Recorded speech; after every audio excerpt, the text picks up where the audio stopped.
सोलापूर शहरातील 52 वर्ष जुनं श्री सद्गुरू बसवारूढ महास्वामी मठाला उडवून देण्याची धमकी मिळाल्यानं शहरात खळबळ माजली आहे। मंदिर हम उडा देंगे असा मजकूर असलेली धमकीची चिठ्ठी मठ परिसरात टाकण्यात आली होती।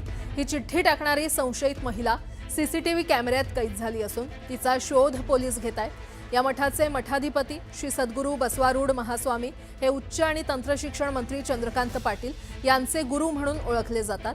त्यामुळे या घटनेनंतर हिंदुत्ववादी संघटना आक्रमक झाल्या असून मठाला तातडीनं पोलीस संरक्षण देण्याची मागणी करण्यात आली आहे। या प्रकरणी एमआयडीसी पोलीस ठाण्यात गुन्हा दाखल करण्यात आला असून पोलीस पुढील तपास करत आहेत।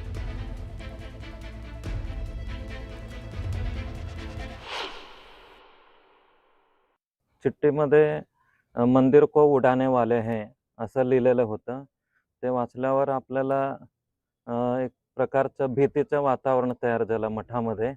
हे कारण आजूबाजू एरिया आणि हे एकमेव इथं आपलं हिंदुत्वाचं मठ आहे। त्यामुळं आपल्याला वाटलं की भविष्यात काही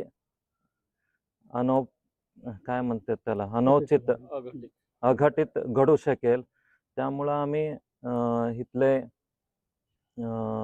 डिपार्टमेंटला कळवलो, तर त्यांनी त्याच्यावर कारवाई करत आहेत।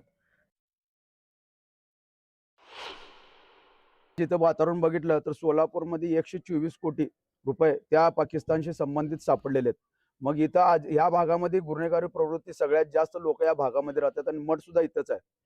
त्यामुळे आम्ही सरकारला विनंती करतोय की या मठाला चांगली सिक्युरिटी द्या आणि या महाराजांना सुद्धा सिक्युरिटी द्या।